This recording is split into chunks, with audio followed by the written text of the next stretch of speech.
Hi అందరికీ. అందరు ఎలా ఉన్నారు? నేనైతే చాలా బాగున్నాను. మీరు బాగుండాలని మనస్ఫూర్తిగా కోరుకుంటున్నాను. ఈరోజు మళ్ళీ నా డైలీ రొటీన్ అయితే స్టార్ట్ చేశాను. ఈరోజు టిఫిన్లోకి అయితే చపాతీ, పర్వల్ ఫ్రై అయితే చేస్తున్నాను. ఇక్కడ బీహార్లో ఈ పర్వల్ అనేది దొరుకుతుంది. ఇక్కడ వాళ్ళైతే చాలా ఇష్టంగా తింటారు. పర్వల్ భుజియా చేస్తారు. భుజియా అంటే ఫ్రై అన్నట్టు. మన దగ్గరనేమో మనం ఫ్రై చేసుకుంటాం కదా. మనం ఫ్రైలలో కూడా కొన్నిసార్లు ఎసరు లేకుండానే అన్నంలో కలిసేటట్టుగా వండుకుంటాము. కాకపోతే వీళ్ళు భుజియా ఎట్లా చేస్తారంటే ఏ కర్రీలైనా మొత్తం ఇట్లా డ్రై ఫ్రై లెక్క చేస్తారనమాట. దాన్ని ఇక భుజియా అంటారు. చపాతీలోకి ఇవే భుజియాలు ఎక్కువ తింటారు. బెండకాయ, పర్వలు, సోరకాయ, కాకరకాయ వండుతారు. కానీ ఇప్పుడు కాకరకాయ వండుతారంటే ఎట్లా వండుతారంటే ఇప్పుడు కాకరకాయలు కట్ చేస్తారు, ఒక ఆనియన్ వేస్తారు, తర్వాత వేరే కూరగాయలల్లో ఒక్క కాకరకాయ వేసి వండి దాన్ని కాకరకాయ భుజియా అని చెప్పేసి వీళ్ళైతే వడ్డించుకుంటారనమాట. అన్నీ డిఫరెంట్గా ఉంటాయి. ఆ అన్నంలోకి వీళ్ళు ఎట్లా తింటారంటే అన్నము ఇప్పుడు ప్లేట్లో అన్నం పెట్టుకున్న తర్వాత మనం ఒక 3 కూరలు ఉన్నాయనుకో, 3 కూరలు 3 భాగాలుగా వేసుకొని ఫస్ట్ ఒక్కొక్కటి తింటాం కదా. వీళ్ళు అట్లా కాదు, అన్నం పెట్టుకుంటారు, అన్నం పైన కూర పెట్టుకుంటారు, తర్వాత పైన పప్పు పెట్టుకుంటారు, ఇట్లా ఒక రాశి లెక్క పెట్టుకుంటారు అనమాట. అట్లా ఉంటుంది వీళ్ళ ఫుడ్. ఇక అదెందుకు కానీ ఇక్కడ నేను పర్వాలు అయితే కట్ చేసిన కదా. తర్వాత కడాయి పెట్టుకొని 1 టేబుల్ స్పూన్ అంత ఆయిల్ వేసుకొని కొంచెం జీలకర్ర వేసుకొని ఆనియన్ ఫ్రై అయిన తర్వాత పర్వాలు వేసేసుకొని ఫ్రై చేసి పైనుంచి అయితే మూత పెడితే ఈ పర్వాలు అనేది తొందరగా ఉడికిపోతాయి అన్నమాట. ఒక 5 నిమిషాల తర్వాత తీసి మళ్ళీ అయితే 1.5 టేబుల్ స్పూన్ అంత కారము, ధనియాల పొడి, అల్లం వెల్లిగడ్డ, కొంచెం పసుపు అయితే వేసుకొని మొత్తం కలిపేస్తున్నాను అనమాట.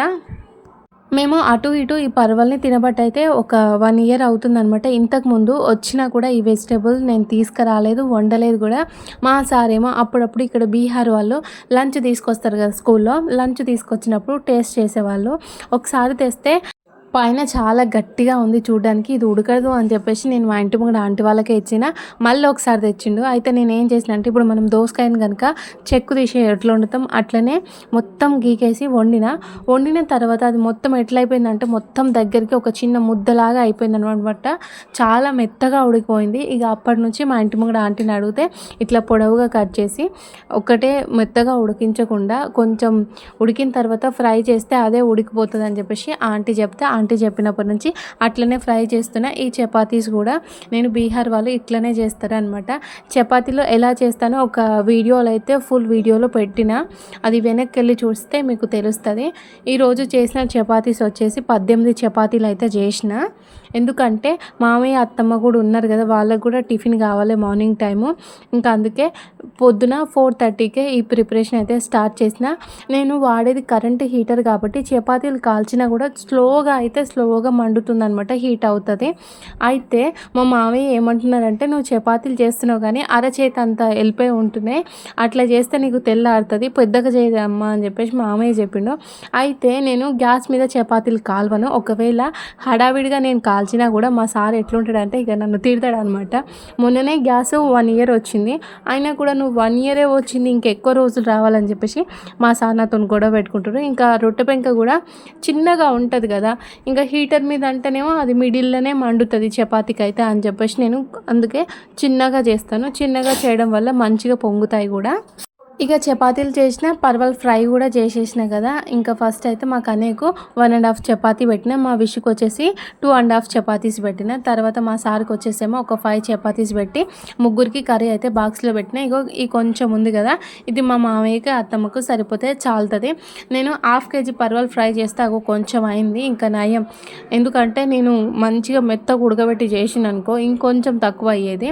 ఇక గిట్ల మా వాళ్ళకైతే బాక్సులు పెట్టించిన, ఫుల్ కాల్ అంటారు అనమాట. ఇవి బీహార్ స్టైల్ చపాతీలు కాల్చేసి బాక్స్లో అయితే పెట్టించిన. ఇప్పుడు వెళ్ళేటప్పుడు విషమ్మ ఖచ్చితంగా చపాతీస్ తింటుంది, మా కన్నయ్య కూడా తింటారు. వేరే టిఫిన్స్ అనుకో వెనక ముందు ఆడతారు, కానీ ఈ చపాతీ వస్తే నిన్నటి చపాతీలు అయినా సరే విషు ఇష్టంగా తింటుంది.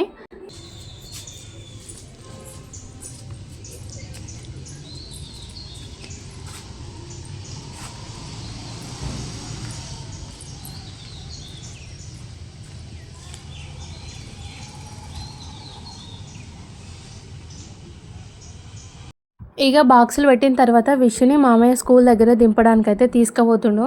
అయితే మా సార్ వెళ్ళేటప్పుడే విషు కూడా వెళ్ళొచ్చు, కానీ తను అప్పటికే రెడీ అవ్వట్లేదనమాట. అంటే షూ వేసుకుంటుంది. మా సార్ ఏమో ఒక 25 మినిట్స్ ముందే పోతారు, లేదు అంటే ఇద్దరికి ఒక 10 మినిట్స్ అటు ఇటు అనమాట. నేను చెప్పాను తననే తీసుకెళ్ళాలంటే ఇంకా నాన్న ఉన్నారు కదా తీసుకొస్తారులే అని చెప్పి అన్నారు. ఇంకా మా మామయ్యతో కూడా విషు వెళ్తే తను కూడా హ్యాపీగా ఫీల్ అవుతుంది, కానీ రోజు మామయ్యతోనే పంపిస్తున్నాను. ఇప్పుడు నేను కనేని స్కూల్లో దిగబెట్టాలి, నేను క్లాస్ రూమ్ వరకు దింపాలి కాబట్టి నేనే రెడీ అయ్యి నేనే దించేస్తున్నాను. ఇక నేనైతే ఇక్కడ ఐలైనర్ పెట్టుకుంటున్నాను. నేను ఈ ఐలైనరు నా కాలేజ్ టైంలో మస్తు పెట్టుకునేదాన్ని, అంటే రోజు పెట్టుకునేదాన్ని, కింద కూడా పెట్టుకునేదాన్ని అనమాట. అప్పుడు నాకు ఐలైనర్ అయితే చాలా బాగుండేది. ఎందుకంటే మనకు తెలుస్తుంది కదా మన ముఖంలో మనకి ఏది బాగుంటుంది, ఏది పెట్టుకుంటే ఏది సెట్ అవుతుంది అని చెప్పేసి పక్కన వాళ్ళు చెప్పకుండా మనకే తెలుస్తుంది. నేనైతే మంచిగా కళ్ళకు నిండా ఐలైనర్ పెట్టుకునేదాన్ని. అప్పుడు మా ఫ్రెండ్స్ అయితే రోజు అనేవాళ్ళు మాకు కూడా పెట్టవా అని చెప్పేసి. నేను పెట్టుకుంటేనేమో పర్ఫెక్ట్గా వచ్చేది, కానీ మా ఫ్రెండ్స్కి పెడుతుంటే అటు ఇటు వచ్చేదనమాట. ఈరోజు కూడా ఐలైనర్ అయితే పెట్టేసుకున్నాను. చూడనీకి అయితే మంచిగా అనిపిస్తుంది. ఇప్పుడు ఫోన్లో కన్నా డైరెక్ట్ ఇంకా సూపర్గా అనిపిస్తుంది. మా మామయ్య ఇందాకే ముఖం కడుక్కున్నారు. అయితే రోజు కొంచెం ఛాయ్ ఇవ్వడం లేట్ అవుతుంది అనమాట. 8 అట్లా అవుతుంది. పొద్దున 5:30కో 6 o'clockకో లేచి ఛాయ్ తాగడం లేట్ అవుతుందని చెప్పేసి నేను ఈరోజు తొందరగా ఛాయ్ పెడితే మా మామయ్యనేమో బయటికి పోయినా కానీ బ్రష్ చేసుకోలేదురా అని చెప్పి మా మామయ్య అన్నాడు. ఇంకా మళ్ళీ ఆ ఛాయ్ అయితే తీసుకొచ్చి టేబుల్ మీద పెట్టిన. ఇంకా కన్నయ్యని దింపొచ్చిన తర్వాత వెయిట్ చేసి ఇద్దామని.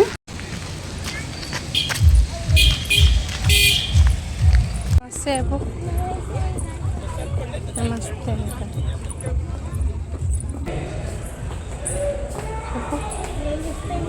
నమస్తే. మా కన్నయ్య అయితే దారి పొడుగుతా స్కూల్కి సంబంధించిన వాళ్ళు ఎవరు కనిపించినా కూడా నమస్తే చెప్తాడు. మళ్ళీ వచ్చేటప్పుడు మేడంకి థ్యాంక్ యూ చెప్పి అయితే కాలు మొక్కొస్తాడు. నిన్న మొన్నటి దాకా ఏడ్చిండు ఒక ఫస్ట్ రోజు అయితే. ఈ రోజు అయితే మంచిగా ఒకే బెంచ్లో కూర్చుంటారు. రోజు ఆ థర్డ్ బెంచ్లోనే కూర్చొని మమ్మీ బాయ్ తొందరగా తీసుకురా అని చెప్పేసి అన్నాడు. ఇంకా సర్లే అని చెప్పి నేను కన్నయ్యని స్కూల్లో తోలిన తర్వాత ఇక్కడ తెలుగు అక్క వాళ్ళు ఉన్నారు కదా, వాళ్ళకు వాటర్ దగ్గరికి అయితే వచ్చాను. బయట అయితే వాళ్ళ చెట్టుకి పనసకాయలు అయితే మస్తు కాసినాయి. ఇక నేను అనుకున్నాను కదా ఇవి చూడగానే మొన్న అనవసరంగా పనసకాయలు కొనుక్కొచ్చిన, ఇన్ని ఉన్నాయని నాకు తెలియదు అనమాట. ఇప్పుడు చెట్టు మీద తెంపి వండిన కాయలు వేరే ఉంటాయి, బయట మార్కెట్లో కొన్ని తీసుకొచ్చిన కాయలు వేరే ఉంటాయి కదా. ఇంకా నేనైతే ఆ పనసకాయలని చూడగానే బిర్యానీ చేయాలనిపించింది నాకు. మేము ఈరోజు అయోధ్యకి పోతున్నాం. డేట్ వచ్చేసేమో 17th అనమాట. ఈ వ్లాగ్ అయితే 19th రోజు అప్లోడ్ అవుతుంది అని చెప్పేసి నేను అనుకుంటున్నాను. అయితే ఇంకా అయోధ్యకు పోయి వచ్చిన తర్వాత నేనైతే ఖచ్చితంగా పనసకాయ బిర్యానీ అనేది చేస్తాను. ఫస్ట్ టైం ట్రై చేద్దాం అనుకుంటున్నా. ఇంతకు ముందుకు అయితే నేను ఎప్పుడూ చేయలేదు. ఏ రెసిపీస్ అయినా సరే నాకు తెలిసినవేమో నేను చేశాను, నాకు తెలుసు అని చెప్తాను. లేదు అంటే అమ్మ చెప్పినా అత్తమ్మ చెప్పినా లేదంటే యూట్యూబ్లో చూసి చేసినా కూడా నేను ఇది చూసి నేర్చుకున్నానని అయితే ఖచ్చితంగా అంగీకరిస్తాను. ఎందుకంటే ప్రతిదీ మనకు తెలీదు, ఏదో ఒకటి ఎవరో ఒక ద్వారా ఎప్పుడో ఒకప్పుడు నేర్చుకోవాల్సిందే అని నా మాట. మరి మీరేమంటారో కూడా కామెంట్ చేసి చెప్పండి. ఇక అక్క వాళ్ళ ఇంటి దగ్గర నుంచి రాగానే వంట అయితే మొదలుపెట్టిన. రోజు 2 కూరలు వండుతున్నా, తర్వాత చారు కూడా చేస్తున్నా. కొన్నిసార్లు పెరుగు ఉండడం వల్ల చారు అయితే చేయట్లేదు. ఈరోజు కూడా అన్నం పొయ్యి మీద పెట్టిన. ఇక మా వాళ్ళు అయితే మళ్ళీ మునక్కాయలు అయితే తెంపుతుండ్రు. మొన్ననే మునక్కాయలు వండిన, అంతకుముందు వండిన, మళ్ళీ ఈరోజు ఇంకా ఎట్లాగో ఇప్పుడు మునక్కాయల సీజన్ కాబట్టి ఇక్కడ చెట్లు ఉన్న వాళ్ళందరూ ఇంటికి వచ్చి ఇస్తున్నారనమాట. ఇక మా వాళ్ళు కూడా మంచిగానే తింటారు కాబట్టి ఈరోజు కూడా మునక్కాయ టమాటో కర్రీ వండమన్నారు. అయితే ఒకవైపు అయితే మునక్కాయ టమాటో కర్రీ వండుతున్నా, ఇంకో వైపు వచ్చేసేమో ఉల్లిగడ్డ పెసరపప్పు కర్రీ అయితే వండుతున్నాను. ఇది మసాలా కర్రీ అనమాట. పప్పు అంటే మళ్ళీ కొంచెం ఇది పప్పు లాగానే ఉండదు, ఇది వేరే మసాలా టేస్ట్ ఉంటుంది. ఫస్ట్ అయితే నేను హీటర్ ఆన్ చేసుకొని కడాయి పెట్టుకొని దాంట్లో 2 tablespoon ఆయిల్ వేసుకొని జీలకర్ర అయితే వేసుకున్నాను.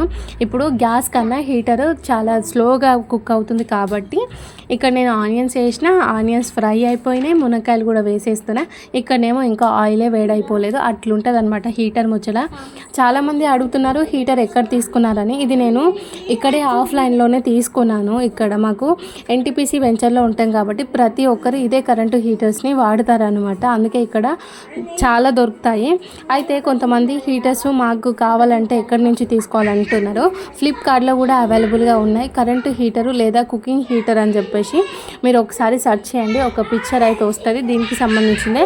ఈజీగా అయితే మనం కుక్ చేసుకోవచ్చు. కాకపోతే ఈ హీటర్స్ మీద పొంగకూడదు అంతే అనమాట. పొంగితే స్ప్రింగ్ అనేది పోతుంది. ఆ స్ప్రింగ్ పోవడం వల్ల మళ్ళీ దాన్ని చేంజ్ చేయాల్సి వస్తుంది. అలాంటి పరిస్థితి అయితే హీటర్ నుంచి. లేదు అంటే కొన్నిసార్లు మనం కర్రీ వండేటప్పుడు కూరలో కూరలలో గ్రేవీ పోస్తాం కదా, అదే అండి ఎసరు పోసినప్పుడు కూడా కొంచెం మనకు షాక్ వచ్చే అవి అయితే ఉన్నాయన్నమాట. ఇక్కడైతే నేను మసాలా కర్రీకి అయితే ఫస్ట్ ఆనియన్స్ వేసుకొని దాంట్లోనే 2 టేబుల్ స్పూన్ అంతా సాల్ట్ వేసుకొని కలిపేసుకొని పైనుంచి మూత పెట్టిన. ఇప్పుడైతే మా వాళ్ళకు టిఫిన్ పెడుతున్నాను. మా మామయ్యకేమో ఒక 3 చపాతీస్ పెట్టిన, మా అత్తమ్మ కూడా 3 చపాతీలు పెట్టిన. ముందే మా మామయ్య అన్నారు కదా చిన్న చిన్నగా చేస్తున్నావురా అని చెప్పేసి, ఒక 1 ఉంది కదా అది తిన్నాక పెడదామని చెప్పేసి ఒకటైతే నేను పక్కకు పెట్టి 3 చపాతీస్ అయితే మా వాళ్ళకి పెట్టిన. పర్వల్ ఫ్రై కూడా కొంచెమే ఉంది, అది మామయ్యకి కొంచెం, మా అత్తమ్మకు కొంచెం, ఇద్దరికి కొంచెం కొంచెం వేసాను. ఇంకా నేనైతే ఈరోజు టిఫిన్ తినాలనుకోవట్లేదు.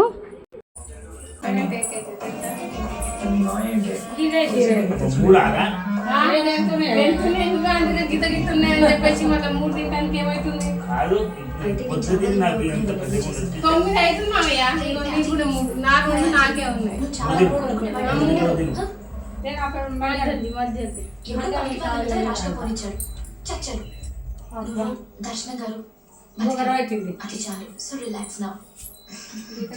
జై వెళ్దామా? ఇక అత్తమ్మకు మామయ్యకి అయితే చపాతీలు ఇస్తే, మా అత్తమ్మ అన్నది కదా నాకు 2 చపాతీలు చాలు అంటే, ఎట్లాగో ఒక చపాతీ ఉంది కానీ నేను అది కొంచెం కొరికిన, మా అత్తమ్మ అంటుంది కదా బూకరా అని చెప్పేసి అంటుంది. ఇక ఏదన్నా కూడా నాకు తినాలనిపించింది, నేను తినేసాను అంతే. ఇక వాళ్ళకైతే చపాతీ ఇచ్చాను, వాళ్ళు తింటున్నారు. ఇంకా నేను ఇప్పుడైతే మిషన్లో బట్టలు అయితే వేసేస్తున్నాను. అయితే ఇంతకుముందు మా సారు గ్రోసరీస్ బుక్ చేసేటప్పుడు గడి పౌడర్ ఉంటుంది కదా, అది నాగార్జున అడ్వర్టైజ్మెంట్ ఇచ్చింది కదా, ఆ సర్ఫ్ అయితే బుక్ చేసింది అనమాట. అవి కొంచెం రాలుగా ఉండి కరగట్లేదు. ఇంకోటి మా సార్ని లిక్విడ్ చేయమన్నా, అయితే మా సార్ అన్నారు లిక్విడ్ ఎక్కువ రేట్లో ఉంటుంది కాబట్టి మనం రోజుకు బట్టలు ఉతుకుతూనే ఉంటాము, మళ్ళీ పిల్లలు ఒక 2-3 సార్లు ఏడుస్తారు, ఆ బట్టలు అన్నిటికీ నువ్వు లిక్విడ్ వేస్తే అది ఒక 10 రోజులకే అయిపోతుంది, ఇంకా లిక్విడ్ ఖర్చు కూడా ఎక్కువ అవుతుంది, మనకు లిక్విడ్ వద్దు అని చెప్పేసి ఈ సర్ఫ్ ఎక్సెల్ సర్ఫ్ అయితే తీసుకొచ్చారు. నిజంగా ఇది తీసుకొచ్చినప్పటి నుంచి మంచిగా బట్టలు అయితే ఉతకాలనిపిస్తుంది. ఎందుకంటే వాషింగ్ మిషన్లో బట్టలు వేసిన తర్వాత మంచిగా బురగ కూడా వస్తుంది అనమాట. మనకు బట్టలు తెల్లగా అయినాయా లేదా, దీనికన్నా ఫస్ట్ బట్టల నుంచి సబ్బు పెట్టినా లేకపోతే సరిపేసినా నూరగా వచ్చిందా లేదా అని చూస్తాం, అది వస్తే ఇక బట్టలు తెల్లగా అయినట్టే. ఇక ఈడైతే ఒక హీటర్ మీద అన్నం వండిన, అయితే మీకు అన్నం చూపిస్తుంటేనే అన్నం అయితే మెత్తగా అవుతుందని చెప్పేసి మళ్ళీ వీడియో పక్కన పెట్టి గంజి అయితే వంపేసిన. ఇంకో వైపు అయితే మంచిగా మునక్కాయ టమాటో కర్రీ అయితే వండేస్తున్నాను కదా. మొన్న ఒక సిస్టర్ అయితే స్టాండ్ లింక్ అడిగింది, మళ్ళీ నేను తన కామెంట్ కింద వీడియో అది స్టాండ్ లింక్ పెడదామంటే ఆ సిస్టర్ ఎక్కడ కామెంట్ పెట్టిందో అది నాకు కనపడట్లేదు. నేను తీసుకున్నది వచ్చేసి బ్రోలోవియా స్టాండ్ 1900 అయితే పడింది అనమాట. నాది చిన్న కిచెన్ కదా, చిన్న కిచెన్ అంటే ఇప్పుడు నేను కొంచెం ఇట్లా ఓపెన్ ఉండే స్టాండ్ తీసుకున్నాను అనుకో, అవి కొంచెం హైట్ చేసుకునే వరకు కింద మొత్తం ఇట్లా వెడల్పుగా ఉంటుంది కదా, 3 స్టాండ్ లెక్క వస్తుంది, దానికి కిచెన్ మొత్తం ఆక్యుపై అవుతుందని చెప్పేసి నేను ఈ స్టాండ్ అయితే నేను తీసుకున్నాను. ఇది నాకు 1 ఇయర్ నుంచి యూజ్ చేస్తున్నాను, చాలా మంచిగా అయితే పనిచేస్తుంది. ప్రతి ఒక్క క్లిప్కి నేనైతే ఇదే స్టాండ్ వాడతాను. ఇంకా కింద కూర్చున్న వాటికైతే ఒక చిన్నది స్టాండ్ ఉందనమాట, అది 300ది, నేను అది యూజ్ చేస్తాను. ఇక్కడైతే పెసరపప్పు వేసుకున్నాను, టమాటో వేసుకొని కలిపేస్తున్నాను. నేను పెసరపప్పు అనేది ఉడికించుకోవట్లేదు అనమాట. ఈ కర్రీకి పెసరపప్పు పలుకుగా ఉంటే బాగుంటుంది. ఇప్పుడు మనం ఉల్లిగడ్డ శనగపప్పు ఎట్లా వండుతాం అట్లనే అనమాట. ఇక నేను ప్రాసెస్ కూడా చెప్తా. ఇందాక ఆనియన్స్ వేసుకున్నాను, వేసుకునేటప్పుడే సాల్ట్ కూడా వేసిన, ఆనియన్స్ అయితే ఫ్రై అయిపోయినాయి కదా. తర్వాత వచ్చేసి మళ్ళీ కొంచెము పెసరపప్పు టమాటో అయితే వేసుకున్నాను. అవి కొంచెం మంచిగా ఉడికిన తర్వాత, టమాటో కొంచెం సాఫ్ట్గా అయిన తర్వాత, పప్పు కూడా కొంచెం ఉడికినాక ఒక 1 టేబుల్ స్పూను 2 టేబుల్ స్పూన్ అంత కారం వేసుకున్నాను. తర్వాత వచ్చేసి ధనియాల పొడి వేసుకున్నాను. నేను సాల్ట్ అనేది ఫస్టే వేసేస్తాను కాబట్టి సాల్ట్ సరిపోతుంది అనమాట. నాకు గుర్తుండదు అని చెప్పేసి ఒకవేళ నేను ఫస్టే సాల్ట్ వేసిన అనుకో 2 స్పూన్స్ వేస్తా, అది సరిపోతుంది అన్నట్టుగా. లేదు అంటే లాస్ట్ వేసినప్పుడు ఒకేసారి వేస్తాను, కానీ మధ్యలో సాల్ట్ అయితే వేయను. ఇంకా తర్వాత ఒక నిమిషం పాటు మంచిగా కలిపిన తర్వాత కొన్ని నీళ్ళు పోసి మళ్ళీ పైనుంచి మూత పెడుతున్నా.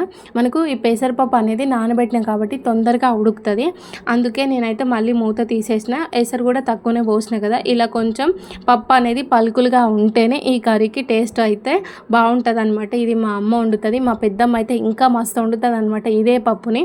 మా అమ్మనేమో ఎక్కువ శనగపప్పుతోనే వండుతుంది, మా పెద్దమ్మ పెసరపప్పుతో వండుతుంది.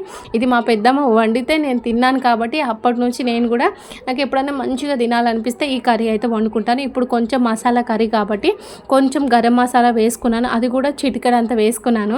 మీకు తెలుసు కదా మా ఇంట్లో నేను మసాలాలు యూస్ చేయను, ఎందుకంటే ఇప్పుడు పిల్లలు మంచిగా తింటారు, తర్వాత ఘాటు ఉందని చెప్పేసి రెండో పూట వేసుకోమంటే ఆ కూర అయితే వేసుకోవాలి, అందుకే నేను తక్కువ అయితే వాడతాను. ఇంకా కూర అయిపోయింది, గిన్నెలోకి అయితే చేసుకున్నాను. నేను వాడే కారం అయితే బాగా తెల్లగా అయిపోయింది, అయినా కూడా ఇంకా 1.5 kg వరకు అయితే కారం ఉంది. నా కూరనేమో రెడ్గా కావాలనుకుంటున్నాను, కానీ నేను రెడ్గా కావాలంటే నాకున్న కారం అయితే అది అయిపోవాలి కదా, అయిపోతేనే కొత్త కారం తీసుకునేది. ఇక అటో ఇటో మీరు తెల్లగున్నా ఎట్లున్నా చూడండి, టేస్ట్ అయితే మంచిగా ఉంది. కర్రీ వండేసిన, ఇంకా వంట అయితే అయిపోయింది, బట్టలు కూడా బయట ఆరేసిన. ఈలోగానైతే ఇక్కడ పిల్లలకి స్నానం చేయించిన తర్వాత టవల్స్ తుడుస్తాం కదా, అవి పచ్చిగా ఉంటాయని చెప్పేసి నేను ఈ దండం మీదనే ఆరేస్తాను.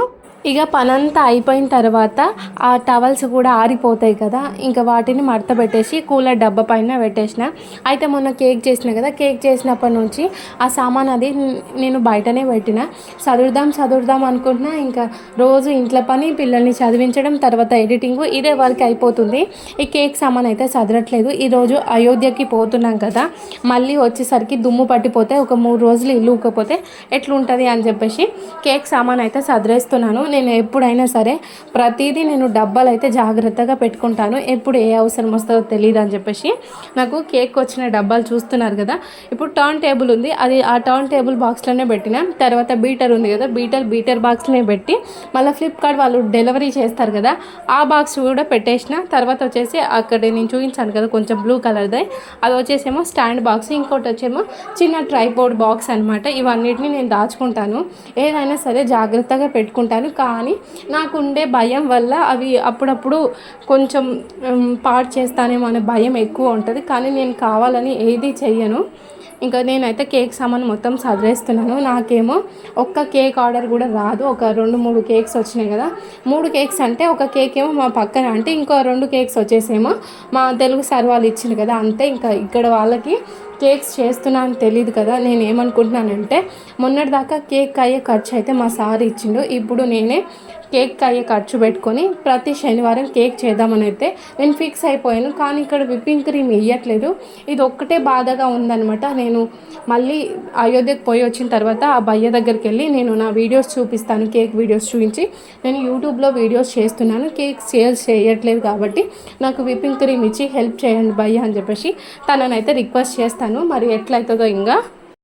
ఇక కేక్ సామాన్ అయితే చదివిన తర్వాత ఆకలేస్తుంది అనమాట. మామయ్య అత్తమ్మ చపాతీ తిన్నారు కాబట్టి వాళ్ళకి వద్దని చెప్పారు. నాకేమో టైం వచ్చేసి 11 అవుతుంది, ఇంకా మస్తు ఆకలేస్తుంది అనమాట. అన్నం పెట్టుకొని కొంచెం అయితే కొత్తిమీర పచ్చడి వేసుకున్నాను, తర్వాత ఇందాక వండిన పెసరపప్పు ఉల్లిగడ్డ కూర కూడా వేసుకున్నాను. కొత్తిమీర పచ్చడి అయితే చాలా అంటే చాలా బాగుంది తెలుసా. నేను ఫస్ట్ చేసినప్పుడు చెప్తానేమో సర్లే మీరు ప్రిపరేషన్ కోసం వీడియో కోసం చేసిందని అనుకోవచ్చు. నేను పచ్చడి చేసి కూడా 1 month అవుతుంది, అయినా కూడా పచ్చడి ఏ మాత్రం కూడా పాడవ్వలేదు. మంచి టేస్ట్తోని వేడి అన్నంలో ఒక్క ముద్ద కలుపుకొని తిన్న అమృతం లాగా ఉంది. అయితే ఈ పచ్చడి మా అత్తమ్మ చూసింది కదా, ఇంటికాడనేమో పచ్చడి చేయవు, ఇక్కడ మంచిగా చేసుకున్నావు కదా, నేను ఇంటికి పోయినాక కొత్తిమీర తెప్పిస్తా, నాకు కూడా గిట్ల పచ్చడి పెట్టి ఒక బాక్స్లో పెట్టిపో అని చెప్పేసి మా అత్తమ్మ అన్నది. సరే అని చెప్పిన. ఇక నాకేమో కొత్తిమీర పచ్చడి అయితే బాగా నచ్చింది. ఇంకా మా సార్కి అయితేనేమో టమాటా పచ్చడి, మామయ్య కూడా టమాటా పచ్చడి మంచిగా ఉందని చెప్పారు. కానీ టమాటా పచ్చడిలో కొంచెం గ్రేవీ అయితే ఎక్కువైందనమాట. అయితే నైటు కొంచెం ఉప్పు పసుపు కలిపేసి ఆ ముక్కల్ని ఆరబెట్టిన తర్వాత తెల్లారి కలిపి పెడితే బాగుండే అని చెప్పేసి మా మామయ్య అన్నారు. అయితే అమ్మ కూడా అదే ప్రాసెస్ చెప్పిందంట, కానీ నేనేమో మర్చిపోయాను అనమాట. అయినా కూడా టమాటా పచ్చడి కూడా మంచిగా ఉంది, గ్రేవీ ఎక్కువ అయిపోయింది. ఇంకా నేనైతే కన్నయ్యని స్కూల్ దగ్గర నుంచి తీసుకొస్తానికి పోతున్నా. కన్నయ్యని తీసుకొస్తాను పోతే విష్ణుని తీసుకొచ్చే టైం కూడా అయిపోయింది. కన్నయ్యని తీసుకొచ్చిన ఇంట్లో తోలి యూనిఫామ్ చేంజ్ చేసి మళ్ళీ విష్ణుని అయితే తీసుకొస్తాను పోయినా. ఇగో ఇట్లా ఫుల్ వీడియో తీస్తుంది అని అంటే అది విష్ణు అనమాట. లోపల ఎక్కడ వీడియోస్ తీసుకున్నా అది నేను స్టాండ్తోనే తీసుకుంటాను. ఇలా బయట నడిచేటప్పుడు తీసిందంటే విష్ణు అనమాట. ఇంకా నేను వచ్చేటప్పుడు మా కన్నయ్య మట్టిలో ఆడుతుండో, అందుకే నేనైతే తనకు కట్టి అని అయితే చెప్తున్నాను. ఇంతకు ముందుకు ఎప్పుడూ కన్నయ్య విషు మట్టిలో ఆడకపోయేది, కానీ ఈ మధ్య కాలంలో బాగా మట్టిలో ఆడడం అయితే నేర్చుకుంటారు. ఇక నేనేమనుకున్నానంటే వాళ్ళు మట్టిలో ఆడొద్దని చెప్పినా కూడా కోప్పడినా కొడతా అని చెప్పినా కూడా అట్లనే ఆడుతుండ్రు. ఇక మా సార్ నిన్న బయటికి పోతే గేట్కి తాళం అయితే తెప్పించానమాట. ఇంతకుముందు వరకు నేను ఎప్పుడు గేట్కి అయితే లాక్ వేయలేదు. ఈ మధ్య కాలంలో వీళ్ళు మట్టిలో ఆడుతుండ్రు, ఆట బంద్ చేయాలని చెప్పేసి ఇలా లాక్ అయితే వేస్తే మా కన్నయ్య చూడు నువ్వు లాక్ వేసినావు కదా, నేను పైనుంచి పోయి ఆడుకుంటా కదా అని చెప్పేసి ఒక పైనుంచి అయితే గేట్ ఎక్కుతుండ్రు. నువ్వు ఎన్నైనా చేసుకున్నానా, ఈ రోజైతే లాక్ తీసేది లేదు, బయటికి పోయేదే లేదు అని చెప్పేసి నేను అన్నాను. ఇంకా మా సార్ వచ్చిన తర్వాత నువ్వు లాక్ ఎట్లా తీస్తావు, పప్ప వస్తే నేను పప్ప వచ్చినప్పుడు లాక్ వేయని అని చెప్పేసి మా కన్నే అంటుడు. ఇక ఆయన ఎట్లా అనుకున్నా సరే నేను వాళ్ళిద్దరిని స్కూల్ నుంచి తీసుకొచ్చినంటే లాక్ వేస్తా, తర్వాత ఎప్పుడన్నా ఒకసారి బయటికి పోతే లాక్ తీస్తా, కానీ మిగతా టైంలో లాక్ తీసే ప్రసక్తే లేదు అని చెప్పేసి కరాఖండిగా వాళ్ళకి చెప్పేసిన. ఎందుకంటే ఇప్పుడు నాకు మట్టిలో ఆడడం నచ్చదు, అది మంచిది కాదు. వాళ్ళకి చెప్పిన వాళ్ళు వినట్లేదు, అందుకే నేను కొడితే ఊకే మానేయరు కదా. ఇప్పుడు ఏ విషయం అయినా సరే ఫస్ట్ పిల్లలకి అర్థమయ్యేటట్టు చెప్పాలి. ఒకసారి కొడతా అని బెదిరించిన అయినా కూడా వాళ్ళు వినట్లేదు. ఇక వాళ్ళు మట్టిలో ఆడినప్పుడల్లా బెత్తంతో కొడితే అది మంచిగా ఉండదు, మంచి పద్ధతి కూడా కాదు కదా. అందుకే ఇలా గేట్కి అయితే లాక్ అయితే వేసేసిన. మరి నేను చేసింది కరెక్టా కాదా కూడా కామెంట్ చేయండి. వీడియో నచ్చితే లైక్ చేసి మన ఛానల్ని సబ్స్క్రైబ్ చేయండి. ఓకే ఫ్రెండ్స్, బాయ్, మరి గుడ్ నైట్.